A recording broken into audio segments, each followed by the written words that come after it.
Students हम लोग exercise 31.4 में है और क्वेश्चन नंबर है 12।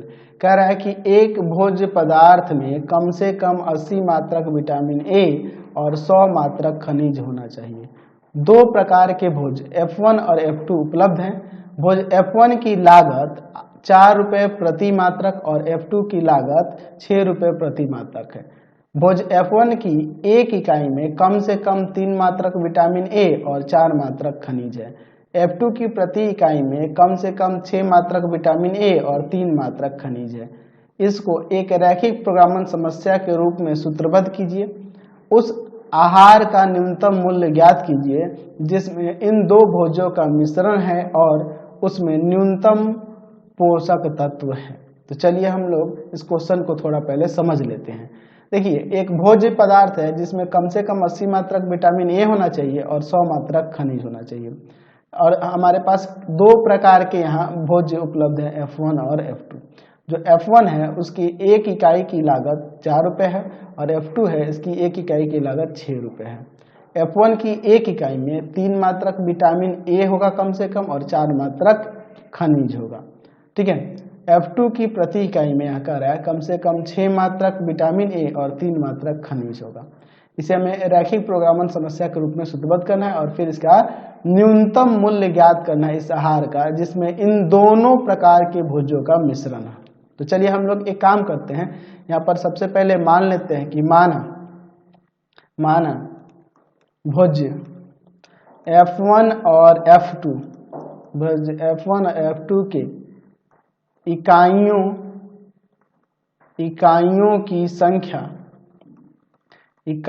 की संख्या क्रमशः x तथा y है, ऐसा हम लोग मान लेते हैं। चलिए अब हम लोग यहाँ पर एक चार्ट बना लेते हैं जिसमें 4 रो और 4 कॉलम लेते हैं। ये जो ऊपर डाटा दिया है इस सबको लिखने के लिए। ठीक है, चलिए ध्यान से देखिए। यहाँ हमने 4 रो और 4 कॉलम कर लिए। अब इसके बाद हम लोग आगे इसमें देखते हैं। इस चार्ट को पहले पूरा करेंगे और फिर हम लोग यहाँ पे रैखिक प्रोग्रामन समस्या के रूप में इसे सूत्रबद्ध करेंगे और फिर उसके बाद इसका आलेख बनाकर न्यूनतम लागत ज्ञात करेंगे। चलिए तो हम लोग यहाँ पे ले लेते हैं भोज्य, है ना। ये भोज्य किसमें दिया हुआ है, तो ये आपके इकाई में है और दो प्रकार का भोज्य है, एक है F1 और दूसरा है F2। एक तरह का पोषक तत्व है विटामिन ए और दूसरे तरह का पोषक तत्व है यहाँ खनिज, है ना, जो दोनों भोज्यों में। तो यहाँ पे हम लोग लिख लेते हैं, यहाँ पर लिख लेते हैं विटामिन ए। ये किस में है विटामिन ए, मात्रक में दिया हुआ है। ठीक है, और खनिज ये भी किस में दिया हुआ है, ये भी आपका मात्रक में दिया हुआ है। और लागत क्या हो रही है इन भोजों की, ये भी यहाँ लिख देते हैं, लागत, है ना, रुपए में प्रति इकाई। ठीक है, और कितनी आवश्यकता है ना, इन विटामिन और खनिज की, इसको यहाँ पर लिख सकते हैं मिश्रण में आवश्यकता। अब इस क्वेश्चन को थोड़ा समझ लेते हैं। आगे देखिए, इसमें जो F1 है, F1 भोज्य, उसमें कम से कम 3 मात्रक विटामिन ए और 4 मात्रक खनिज होना चाहिए। F2 जो है, F2 इसमें कम से कम 6 मात्रक विटामिन ए और 3 मात्रक खनिज है। और आवश्यकता है विटामिन ए की 80 मात्रक कम से कम और खनिज की 100 मात्रक कम से कम। और यहाँ पर दिया हुआ है कि F1 जो आपका भोज्य है उसकी एक इकाई की लागत है 4 रुपये और F2 की एक इकाई की लागत है 6 रुपये। चलिए अब इसके बाद हम लोग आगे यहाँ पे देखते हैं। हमें मिनिमम निकालना है, मिनिमम लागत निकालना है, मिनिमम ऑब्जेक्ट। तो x इकाई है F1 की और y इकाई है F2 की। तो F1 की एक इकाई का दाम है 4 रुपये, तो 4x हो जाएगा कुल। और फिर F2 की एक इकाई का है 6 रुपये और टोटल y इकाई है, तो यहाँ पे हो जाएगा 6y। अब इसके बाद देखिए, हमारे पास x इकाई F1 था, x इकाई F1 है और विटामिन ए की मात्रा जो है, विटामिन ए की मात्रा एक इकाई में 3 मात्रक है। तो x इकाई में कितना हो जाएगा यहाँ पर, तो x इकाई में हो जाएगा यहाँ पर 3x मात्रक प्लस, अब F2 जो है y इकाई है और एक इकाई में 6 मात्रक है, तो यहाँ पे 6y हो जाएगा। और कम से कम 80 मात्रक की आवश्यकता है विटामिन ए की मिश्रण में 80 मात्रक, 80 से अधिक भी हो सकता है। चलिए अब दूसरा यहाँ से खनिज वाले से बन जाएगा आपका 4x प्लस का 3y is greater than equal to 100। और जो यहाँ पे इकाई ये हम लोग ले रहे हैं F1 और F2 भोज की, तो ये 0 और 0 से अधिक होगा, निगेटिव में तो होगा नहीं ना जी। चलिए ठीक है, अब इसके बाद आगे देखते हैं हम लोग क्या लिखेंगे। यहाँ पर दिए गए रैखिक असमीकाओं को रैखिक समीकरणों में बदलने पर क्या हो जाएगा, 3x प्लस का 6y इज इक्वल टू 80 और यहाँ से हो जाएगा 4x प्लस का 3y इक्वल टू में 100। चलिए अब यहाँ पर हम लोग इनके ग्राफ बनाने के लिए दो इनके सॉल्यूशन निकालेंगे, उसके लिए हम लोग यहाँ पे चार्ट बना लेते हैं। ध्यान से देखिएगा, ठीक है, बहुत ही इंटरेस्टिंग क्वेश्चन है ये। चलिए ध्यान से देखिए, यहाँ देखिए x का 0 रख देते हैं तो ये जाएगा भाग में, तो 40/3 हो जाएगा। 40/3 का मतलब 13.3 हो जाएगा। y0 रखते हैं तो ये जाएगा उधर भाग में, तो 80/3 हो जाएगा x का मान। इसको भाग करेंगे तो यहाँ पे 26.6 के आसपास आएगा x का 0 रखते हैं तो 100/3 हो जाएगा y का, यानी कि यहाँ हो जाएगा 33.3। ठीक है, अच्छा y0 रखते हैं तो ये जाएगा उधर भाग में, तो 25 आ जाएगा। चलिए अब हम लोग इसका यहाँ पे इसका ग्राफ बनाते हैं। चलिए यहाँ देखते हैं हम लोग, ये आपका x एक्सिस हो जाएगा और यहाँ ये ले लेते हैं हम लोग y एक्सिस। ठीक है, चलिए देख लेते हैं, यहाँ पे लिख देते हैं x, इधर हो जाएगा आपका x डैश, यहाँ y और यहाँ ले लेते हैं y डैश। चलो देखते हैं, 5, 10, 15, 20, 25, 30, 35 काफी है। 5, 10, 15, 20, 25, 30, 35 ये ना हो जाएगा। चलिए अब इसके बाद देखते हैं, यहाँ पर 0,13.3 यानी कि 40/3। 5, 10 के बाद 11, 12, 13.3 है, तो थोड़ा सा और इसमें आगे बढ़ जाएंगे, यानी कि ये हो जाएगा 0,40/3। दूसरा है 26.6, यानी 80/3,0। तो 5, 10, 15, 20, 25 और 26 ये हो जाएगा 26.6, इसके थोड़ा सा और आगे यहाँ पर बढ़ जाएंगे, तो 80/3,0। तो इन दोनों से होकर जाने वाली अगर हम लोग रेखा खींचेंगे तो ये कुछ इस तरह से जाएगी रेखा,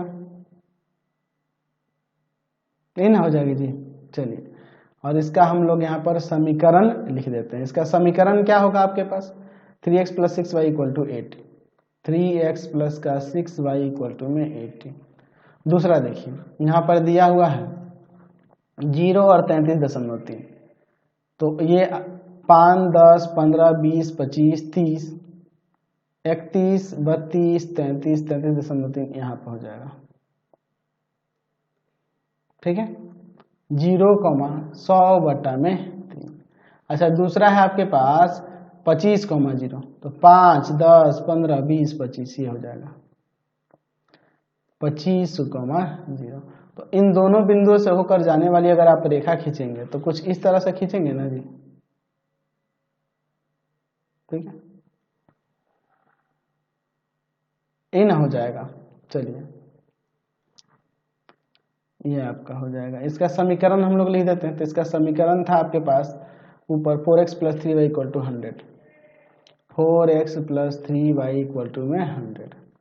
चलिए अब हम लोग यहाँ पता करते हैं कि हल क्षेत्र इसका क्या होगा। तो 0, 0 पर असमीकाओं को चेक करते हैं। 0, 0 पर असमीकाएं इसमें रखेंगे 3 × 0 + 6 × 0 is greater than equal to 80। तो 0 क्या ग्रेटर है या इक्वल है 80 के? असत्य है ये आपका। दूसरे वाले में रखेंगे तो 4 × 0 + 3 × 0 is greater than equal to 100। तो क्या 0 ग्रेटर है 100 से? ये भी असत्य हो जाएगा, या इक्वल भी नहीं है, असत्य है। तो दोनों असत्य हो रहा है, तो हल क्षेत्र क्या होगा? दोनों के अपोजिट में इधर की तरफ बाहर वाला ये क्षेत्र हल क्षेत्र होगा। तो ये घिरा हुआ नहीं है, बाउंडेड नहीं है। अच्छा, इसके कोणीय बिंदु एक ये हो जाएगा ए, एक ये हो जाएगा ए, है ना, 80/3, 0 है ना जी, है कि नहीं? और दूसरा हो जाएगा यहाँ पर ये वाला, इन दोनों का प्रतिच्छेद बिंदु, इसे बी लिख देते हैं। इसका निर्देशांक हम लोग अभी निकालेंगे और ये आपका सी हो जाएगा। तो इन दोनों को पहले सॉल्व कर लेते हैं समीकरणों को, तो हो जाएगा हमारा काम। तो इसमें आप गुना कर दो 2 से, तो 8x प्लस का 6y इक्वल टू में 200, और यहाँ पर है 3x प्लस का 6y इक्वल टू में 80। यहाँ साइन चेंज करते हैं, माइनस माइनस माइनस, ये कट जाएगा। 5x इक्वल टू में यहाँ पर आ जाएगा 120, इसको भाग में ले जाएंगे, x का मान आ जाएगा 24, और x का मान 24 आप इसी में रख दो, चाहे किसी में भी रख दोगे आपका, देख लो 3 गुना में 24 और प्लस का 6y इक्वल टू में यहाँ पर क्या हो जाएगा 80। तो ये 24 थी यहाँ 72 जाके उधर घटा देंगे तो आ जाएगा आपका 6y इक्वल टू में, ये जाके उधर घटेगा तो 8, ये जाएगा भाग में, तो y का मान आ जाएगा 4/3। तो यहाँ पे 24 और 4/3 हो जाएगा। तो यहाँ पे लिख सकते हैं आप कि हल क्षेत्र जो है, हल क्षेत्र एक बहुभुज नहीं है, बहुभुज नहीं है, अनबाउंडेड है। इसके कोणीय बिंदु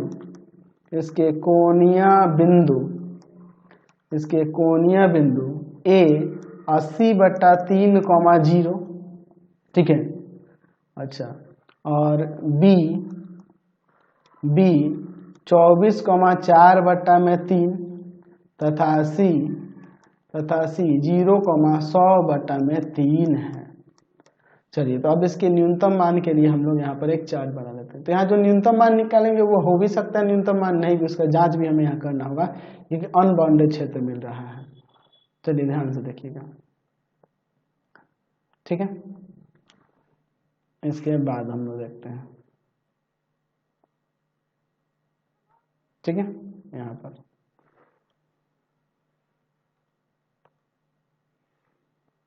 चलिए, यहाँ पर हम लोग ले लेते हैं कोणीय बिंदु, और यहाँ लिख लेते हैं z इक्वल टू में जो दिया है 4x प्लस का 6y, यही ना था जी, 4x प्लस का 6y, ठीक है। अब इसके बाद देखते हैं, यहाँ देखिए 80/3, 0, ठीक है। दूसरा है यहाँ पर 24,4/3 और यहाँ 0,100/3।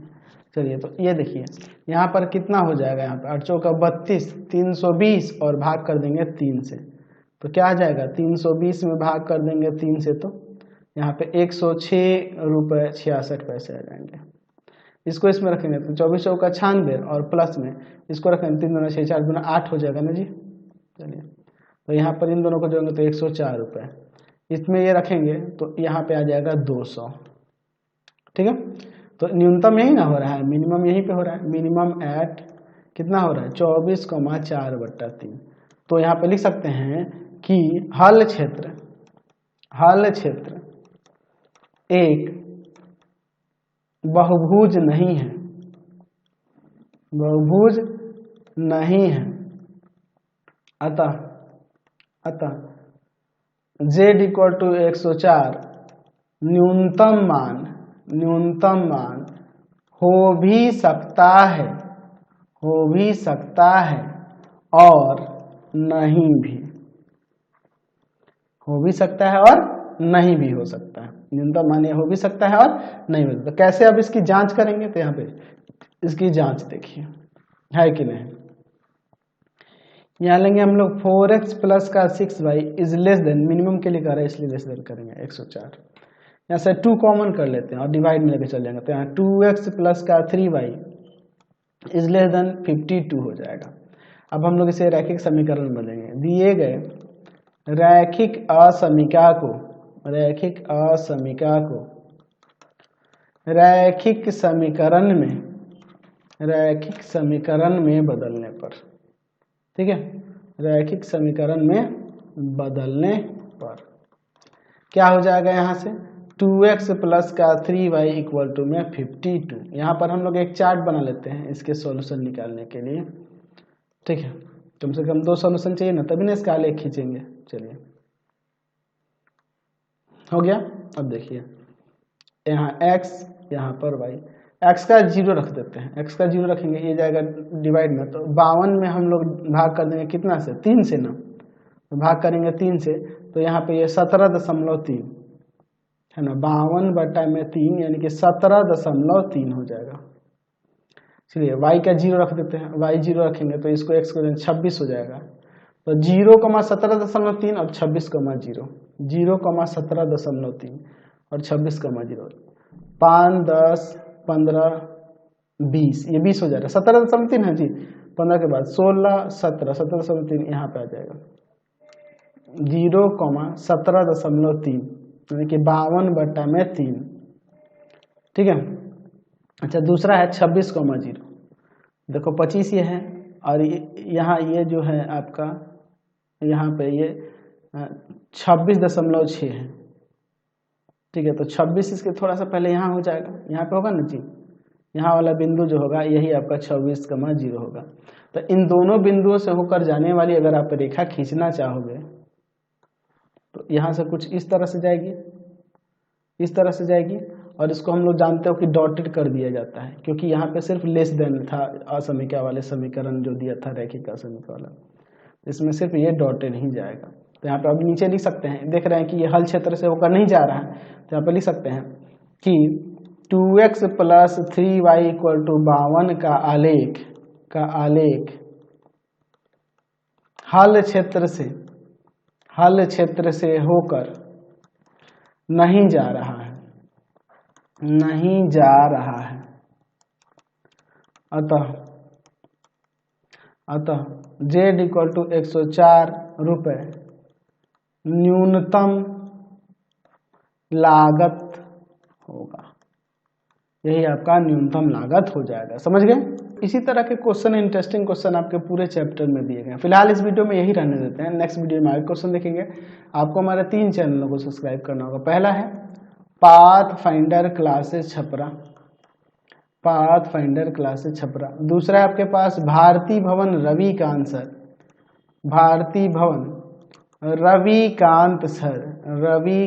सर, और तीसरा चैनल है रविकांत सर के नाम से।